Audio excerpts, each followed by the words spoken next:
Hey there, all you beautiful Texans. Welcome back to the James Show. It's News Talk 820 WBAP, now on FM at 93.3. Oh, save your claps. I got to get to it. There's a whole lot going on. And first thing is just getting you all caught up on the election and everything that's going on around it. And, this is so different than every other election you've seen. Usually when I say, well, we're going to talk about the election, it's like, well, how are they doing in the polls? What issues are resonating with the voters? But now we have like assassination attempts and candidate swaps and a whole bunch of other weird stuff going on. Connor Vassal's back on with Young Voices. And, the news cycle over the last 24 hours, how much of it is centered around this word weird all of a sudden, Connor? Isn't that weird?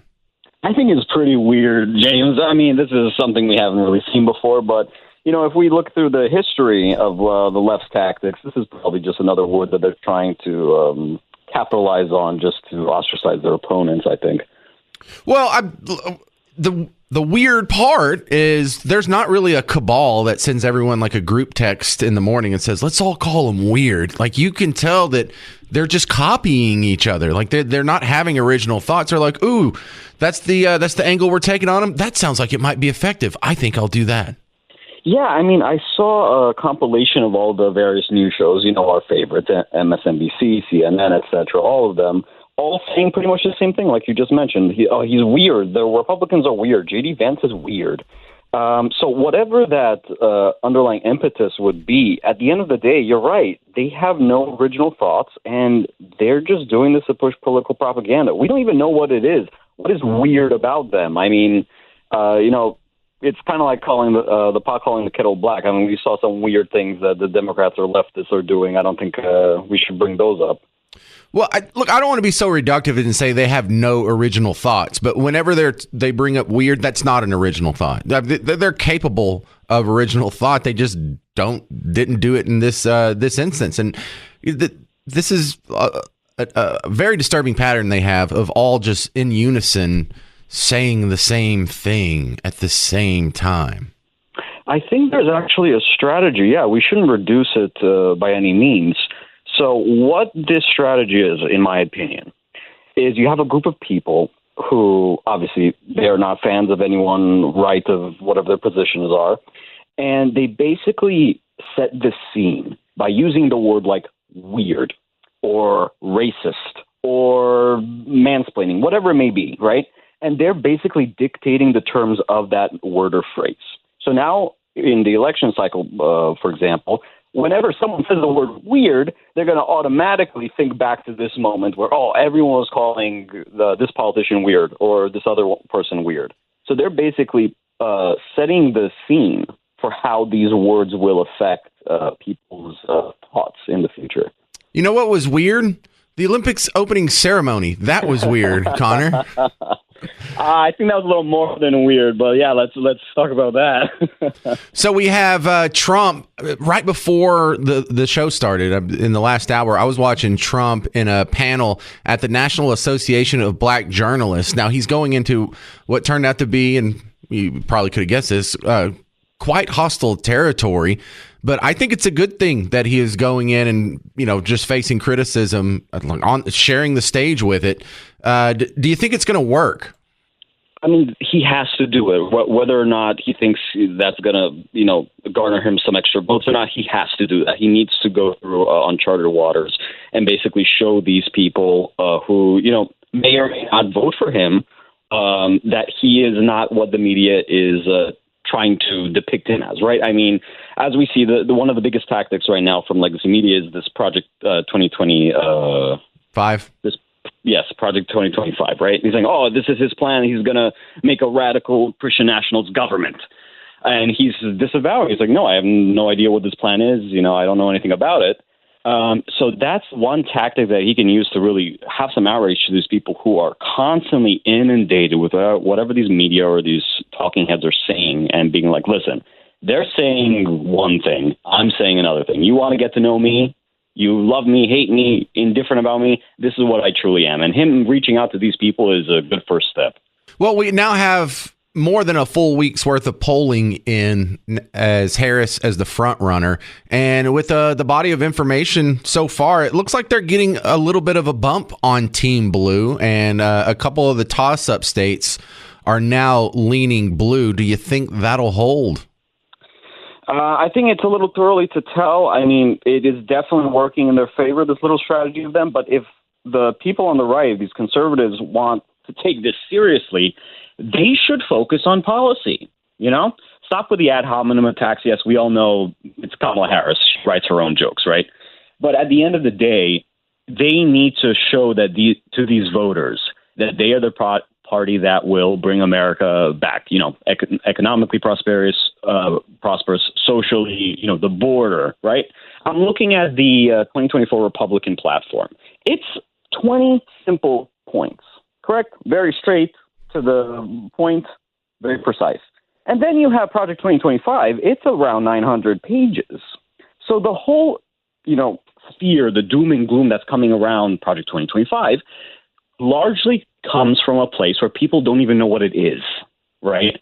So these politicians and these talking heads on MSNBC, et cetera, they're basically just fear-mongering and telling people, oh, you should be scared because X, Y, and Z, because we know you haven't read it.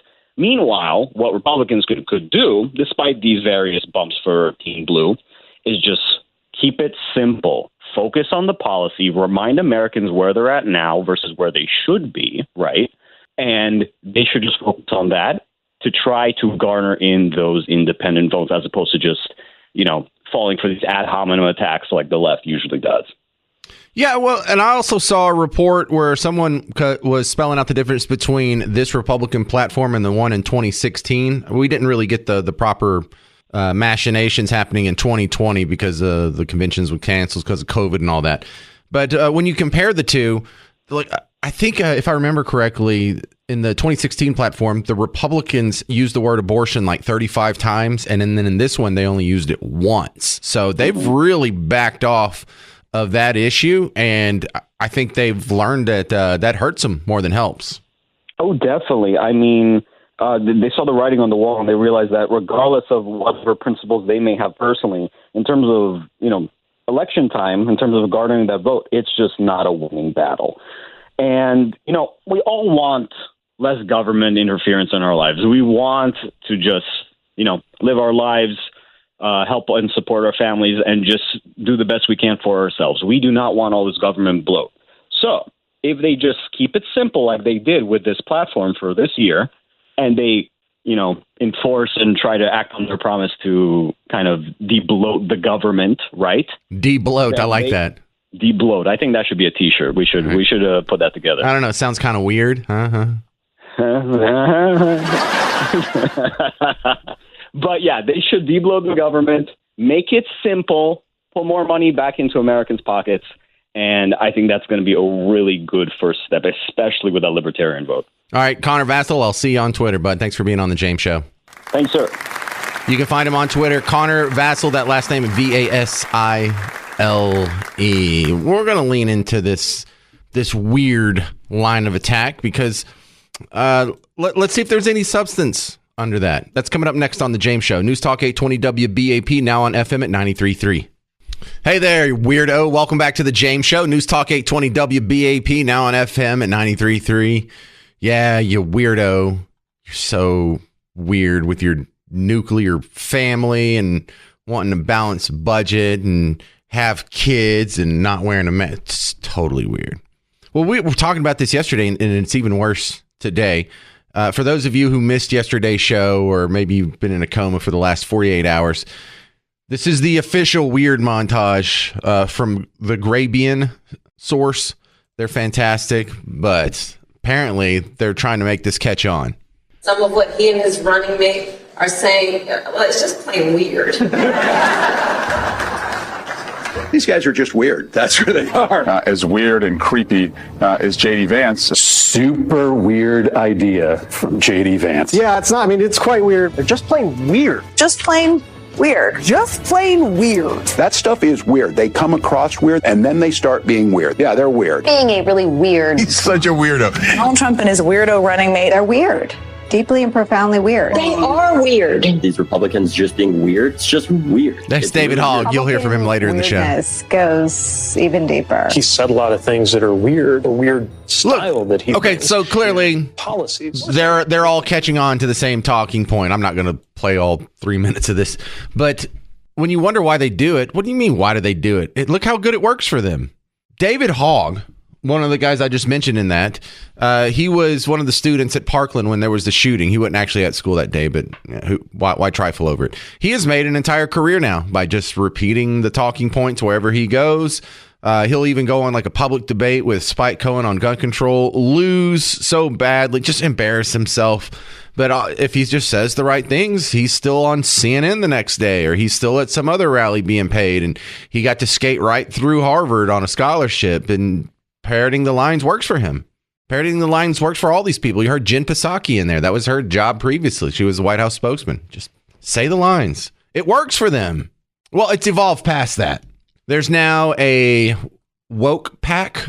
You know, these super PACs. This is called like Woke USA or something. They actually made an ad that's 60 seconds long on this topic about how weird MAGA is. Now, in this you can't see the video, but it's all middle-aged white guys who are creepy looking. They're sweaty. They're in front of this dimly lit sort of gray background, and they just look gross. They don't have their hair kept up. They're dressed like dorks. They have like sweat pits under their arms. It's gross, but they're leaning into it. MAGA is weird. This is the message. This is their plan. Okay. Us MAGA Republicans banned abortion, but that's just the start. That's just the start. If Trump gets elected, we want the government involved in all aspects of your sex life. Way more involved. Way more involved. When you have sexual intercourse, it should be illegal to use contraception. No pills, no condoms. Your genitals are reserved for procreation. If you freeze 12 eggs, you should be required to have 12 babies, or else you're a serial killer.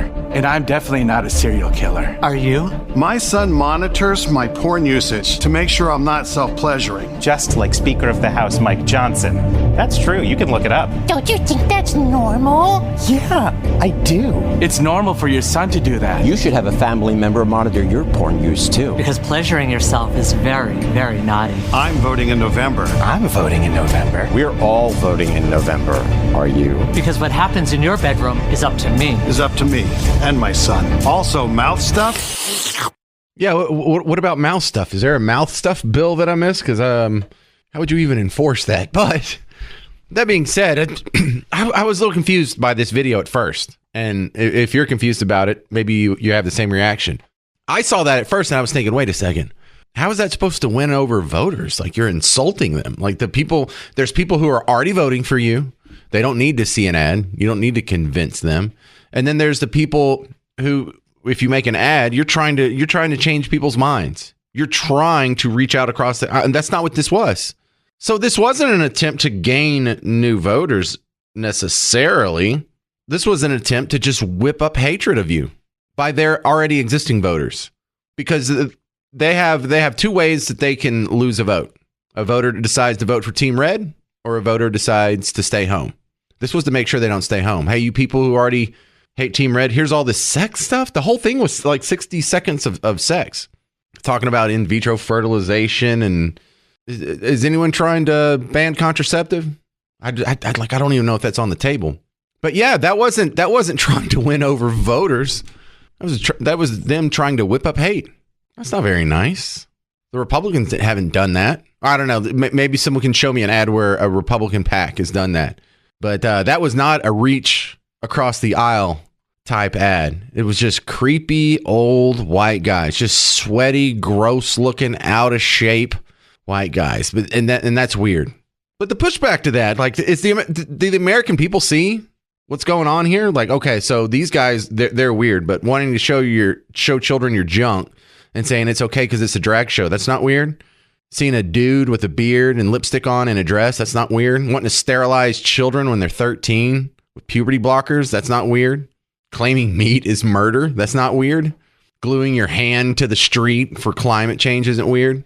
Having a flag for every sexual disorder like it's something to be celebrated, that's not weird. Telling people your pronouns when no one did this until 5 years ago. That's not weird. I think being scared of guns is weird. Ooh, guns are scary. That crowd, you people are weird. People hating on the nuclear family is weird. You shouldn't want to have a husband and kids weighing you down. That's weird.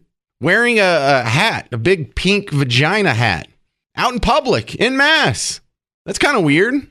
Camping out on the quad at the University of Texas at Dallas for some overseas terrorists. That's kind of weird. Trying to force grown men to take bicycles to work in downtown Dallas. That's weird. Trying to force passenger trains on society 100 years after they've been obsolete. Kind of weird. Trying to force windmills on society at your own taxpayer expense when they've been obsolete for 200 years. That's weird. Wearing a Che Guevara shirt is weird. Having a Secret Service team that's so damn bad at their job, an untrained 20-year-old lunatic leftist got a shot off at a president. That's weird. 8 shots. That's weird. Having a candidate who won all 50 primaries and then dropped out. That's weird. Replacing it with a candidate that no one voted for. That's pretty weird.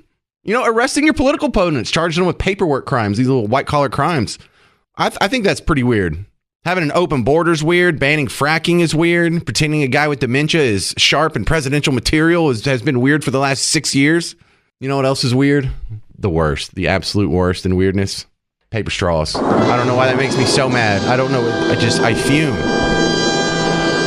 Now, these people don't have a secret meeting or an email chain or get a fax in the morning. They're just thoughtless. They're just robots who have been trained. Hey, if this sounds good and it helps the cause, you repeat this, you get to keep your job. You probably get promoted. You probably get to be in the New York Times or on MSNBC or reelected to office. But to adopt this weird angle, it's weird because there's not even any fake science behind it. When, I don't know, like when they were wrong about like the vaccine or climate change, or at least some scientists in a lab coat saying, well, this is what the data says. But on this one, it's totally subjective. They're just adopting this straight out of being hacks. 800-288-9227, 800-288-9227. Coming up next, we're going to talk to an oil and gas expert because oil just shot up. What happened? Well, the assassination of a Hamas leader and some other fun stuff going on in the Mideast is causing your gas to be more expensive. That's next on The James Show. News Talk 820 WBAP, now on FM at 93.3. Hey there, welcome to The James Show. News Talk 820 WBAP, now on FM at 93.3. Look, we're all focused on what's going on here in America, especially with this goofy election and all the circus surrounding it. But there's still big problems going on in the Middle East and elsewhere. Some of that, you're going to have to pay for it. And maybe in the form of higher price at the pump. My next guest is Jay Young. He's an oil and gas expert. I just saw there was a couple of strikes from Israel, one on Hezbollah, one on a Hamas leader. And this threatens to expand the conflict. Could this trickle down to the oil industry? Absolutely. Always will, always does. I mean, even though we have an election coming up, which you could talk about strategic reserves, and you never know what's going to happen there, but you also have international fears, such as this. I mean, oil prices are up 4% today, 4.72% as we speak, just today. And that's all because of distraction, disruption, in the Middle East, because we don't produce enough oil in the United States, anywhere close to the oil we need in the United States in regards to supply and demand. So we have to get oil from overseas. And so if there's any disruption, that means a shortage. And a shortage means prices are going to go up. And once again, I mean, we've said this on your show many times, James. I know you know this. And but the only reason why oil prices go up and down, and why do you pay more at the pump for gasoline, is because of supply and demand. And if we oversupply it and oversupply our demand, obviously prices are going to go down. But if our supply is, affected anywhere close to having less, the prices are going to go up. And that's what's going to happen right now. So, you know what, though? I mean, talk about election year, you may have Kamala, I think that's how you say it. I'm learning. My wife teaches me how to say that. Kamala Harris, I mean, you may have her unloading the strategic reserves right before the election, and we may see, $2 gas again. You never know. Yeah, so didn't they already let some out of the strategic petroleum oil reserves? They did. Okay. Yeah, they did 2 years ago, and they won some elections and some key points. I guess their thought is, hey, if you're driving to the polls and you're getting ready to vote, and you pay less at the pump because you have to drive, and you're driving, and you stop to get gasoline, and you pay less. You go, the reason why I'm paying less is because of these Democrats. They know what to do. They know what we need. Yeah, things are pretty good. The economy's rolling along, and this is why I predict, like Jerome Powell said, they're not going to cut interest rates or raise them. They're going to stay pat, but I'm predicting they do a cut probably in September. So you'll go into the ballot box on an economic sugar high from that as well. I like it. Sugar high is a great term. Right? Great term. I like it, and I think you're exactly right. Well, Jay, I like your insistence on sticking to supply and demand, because for the first couple of decades of me being in radio, every time the price of oil got up, there were some people who were just economically dense who were blaming speculators. Oh, it's the traders, it's the speculators, it's the oil industry. They're gouging, they're taking record profits. But I think the when we saw oil go to negative in 2020 and then jump up to above 100 in 2022 and then come back down to, what is it now, around 80? Where did that speculation argument go? Where are the speculators on that one? So I hope we never have to deal with that again. Traders were having to take delivery of the oil themselves because they were buying it. They had to literally take delivery of oil, and that's why they were unloading it. And it went negative because they were like, we don't want it. We'll pay you. We'll literally pay you to take oil. And so it was a lot different. Normally we have to buy it. Now we're selling it. We're going to give you money to take it off our hands. But at one point it was crazy. But you're right. That it is all about supply and demand, and it's a commodity, just like sugar, wheat, all different types of commodities, current foreign currencies, just like anything. So therefore, prices go up and down based on how much we have in our system and in our stockyards or storage, and trying to figure out exactly what all do we have. And if we're plentiful like we were during the pandemic, nobody was doing anything. Man, we weren't flying, we weren't driving, we weren't doing anything. Well, we had all this oil, the glut of oil that came in, and we're trying to figure out where do we store this oil, because we don't want to sell it for zero. I'm talking about as an operator here in Texas, a King operating. That's what we do. So I was like, hey, it's going to be good, but right now everybody's freaking out. So let's go back to the basics, which we will in the future, which obviously we're seeing right now with this disruption. Small disruption, prices are up 5% in one day. Yeah, that's a pretty big convulsion. I like the word disruption too.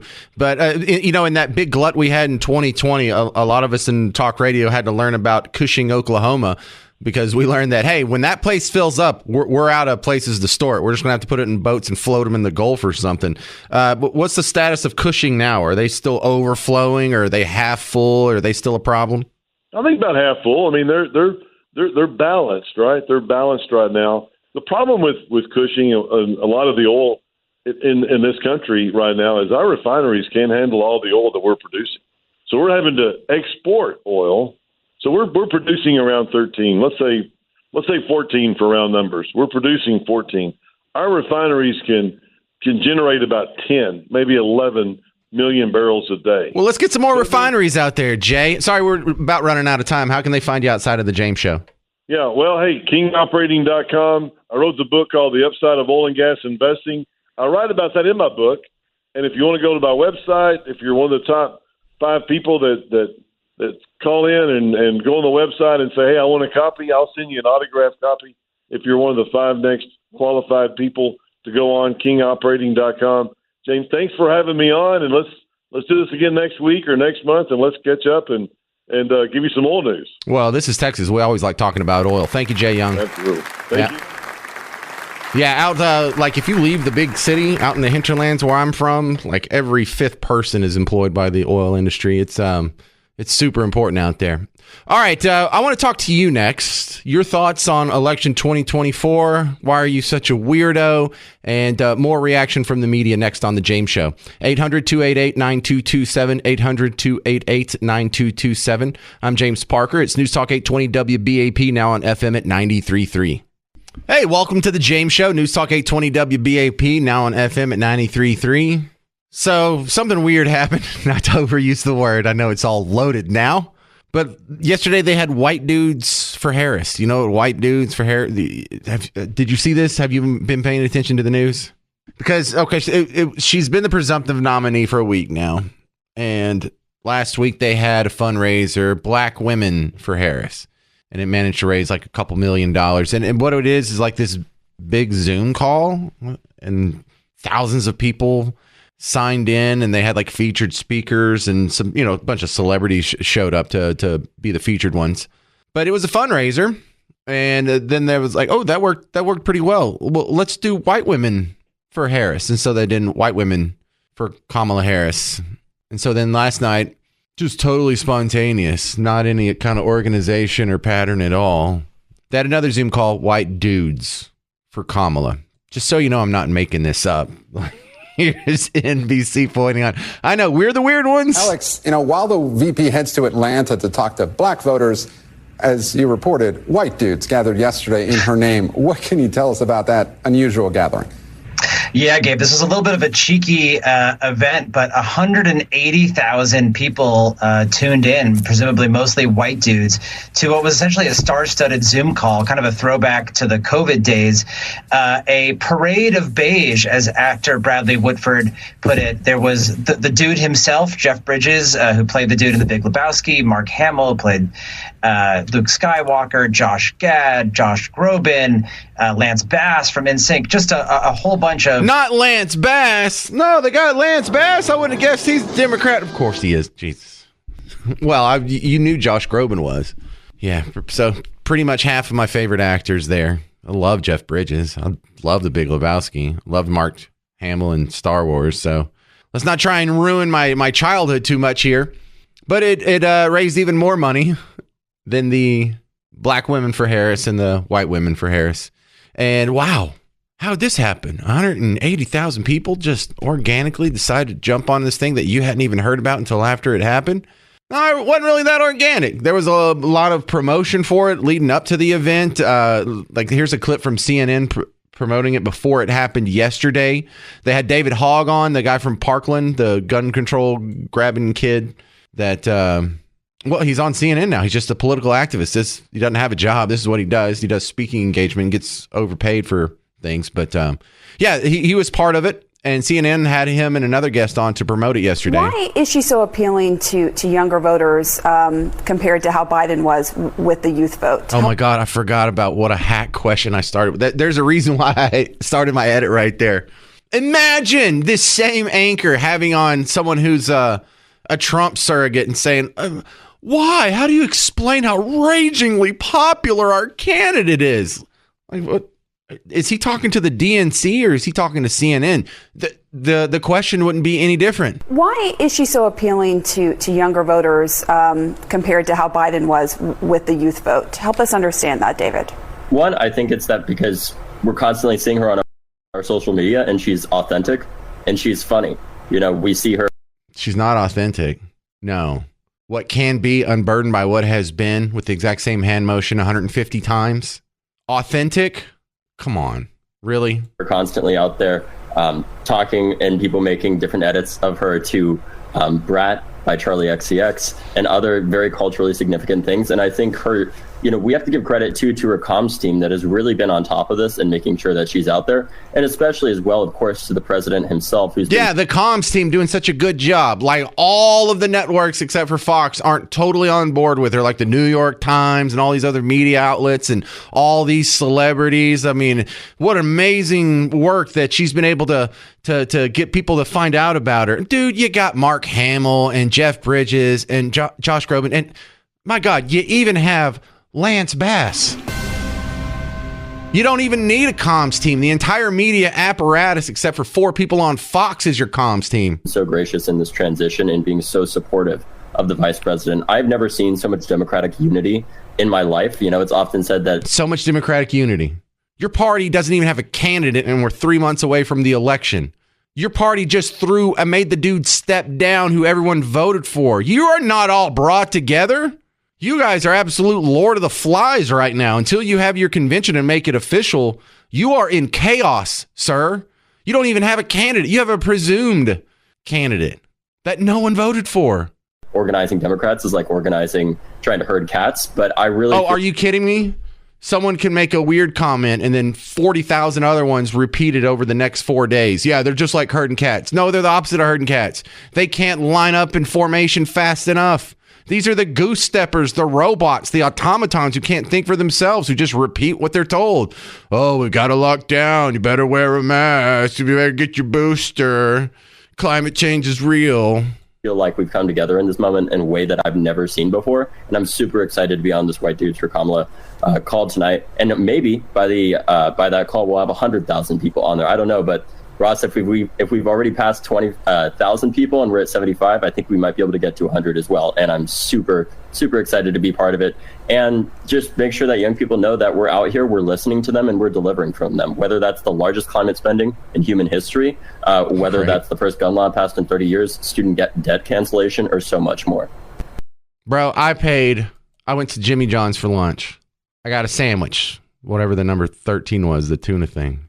I got a bag of chips. I got a large fountain drink. $14.97. If you're not doing something about that, I don't want to hear about it. If no one's talking about balancing the budget or putting the brakes on some of this government growth, I don't want to hear about it. You can call me weird. That's fine. I just paid $15 for lunch. Give me the weird guy. 800-288-9227. 800-288-9227 if you want to jump in. Or, if you're too weird, just don't call. Kings of Leon comes to Dickies Arena August 17th. Special guest Fantagram. Tickets on sale now at Ticketmaster.com. Or you can text KINGS to 800-288-9227 for your chance to win a pair of tickets. KINGS to 800-288-9227. Coming up next, Dan Bongino earlier today, right before the James Show, interviewed Republican VP nominee J.D. Vance, and you'll hear that next on The James Show. News Talk 820 WBAP, now on FM at 93.3. Welcome to The James Show. News Talk 820 WBAP, now on FM at 93.3. I don't mind being called weird. You shouldn't mind being called weird either. And just take it in context. Yeah, being weird is not a compliment. Being weird, they don't mean it as a term of endearment. But isn't it better than being called a Nazi? Right? It's not where we want to be, but it's a step in the right direction. Yes, I get it. I don't vote your way, so I'm creepy and I'm weird. And I probably like Handmaid's Tale. Like I read it and get excited. Yeah, it's better than Nazi. We're moving in the right direction. But you were warned that the Kamala attacks would be based solely on her race and her gender. It has also been your observation, maybe no one has spelled it out for you like this, that the majority of the supporting videos and the supporting arguments for her have been primarily based on her race and her gender. Now, you're probably not surprised about that, but in hindsight, now that we have like a body of information, now that we have a good week or so to digest what we've seen, we see how it plays out. Who really is obsessed with race and gender? Who's out there holding fundraisers based on race and gender? Black women for Harris. Oh, really? Not free market capitalists for Harris, or not people who want to balance the budget for Harris, or not people who are concerned about any of the policy positions, not reasonable immigration restrictions for Harris. No. You are identified by your group identity. It's a very collectivist, communal way of looking at things. You're not an individual. You are a member of a tribe, and all of your tribe's going to get together and we'll have a fundraiser. It'll be a fun thing. How do I know which tribe I'm in? Well, look at your skin color and then look between your legs. Then they had white women for Harris. Now they have white dudes for Harris. Tyrus, you may have seen him on Fox News. He's that giant guy who used to be in wrestling. And this is interesting because he's ethnically ambiguous. I don't know what he is. I think he's white. Like, he has blue eyes and he has skin that's maybe just a little bit darker than mine, but passable for white. Some of his facial features are ethnically ambiguous. So really, I don't even know what he is. But he did not like white dudes for Kamala. so racist. It's the polite racism cracks me up. And Jesse's supposed to be the embodiment of conservative racist face, but it's never. I thought it's never the Republican polite racism who ever bring up race. It's always the same thing. White dudes for Kamala, awesome. So now I'll start setting up white dudes for Tyrus. Like, it just makes no sense. And what if we had black dudes, black brothers for Trump? Well, we'd all lose our blackness as soon as we showed up for the meeting. So, I mean, or what if we had white guys for, I don't know, Nazism? You know, like, where do you draw the line? You know what I'm saying? Like, why is white the issue? It should be men, since and according to them, everything's gender fluid, and you could literally be in a meeting and realize the whole time you're in the white dudes for Kamala that you really should be at the black women for Kamala meeting next week. Like, this is pathetic, and this is what they do. And I'd just like to point out, there wasn't one regular dude on there. It was all guys who haven't done movies in a while. And none of them looked the camera dead in the eye. They all looked to the side, which is acting for, I need to check.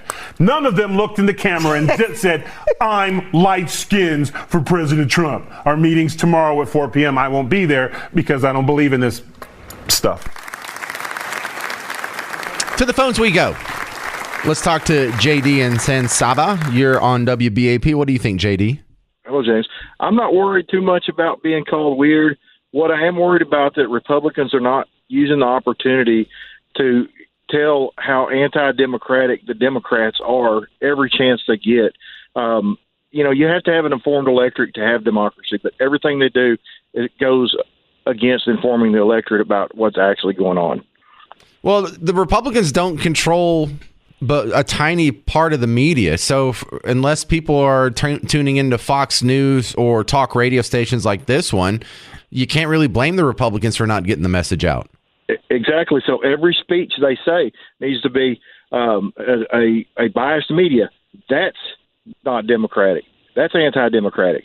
All the bias that's out there, everything they do is not letting us read bills before they sign them into law.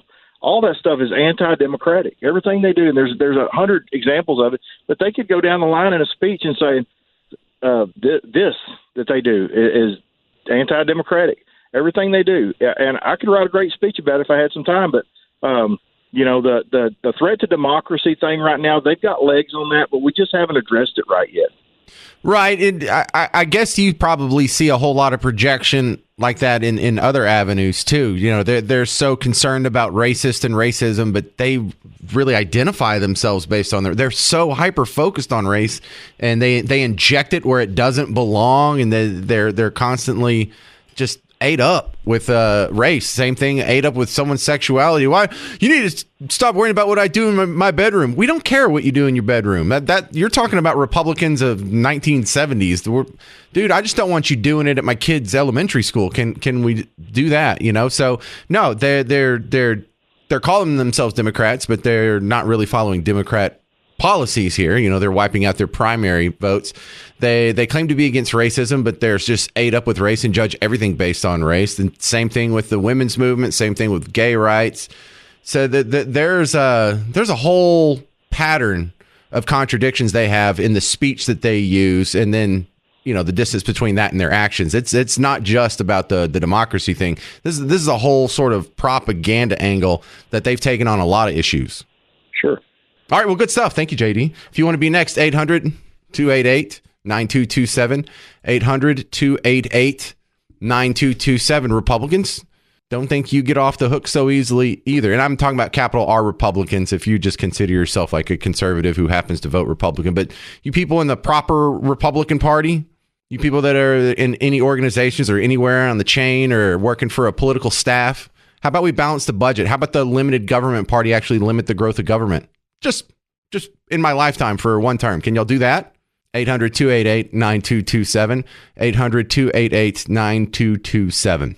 Coming up next, we'll talk to Jim Keyes, the author of Education is Freedom, on The James Show. It's News Talk 820 WBAP, now on FM at 93.3.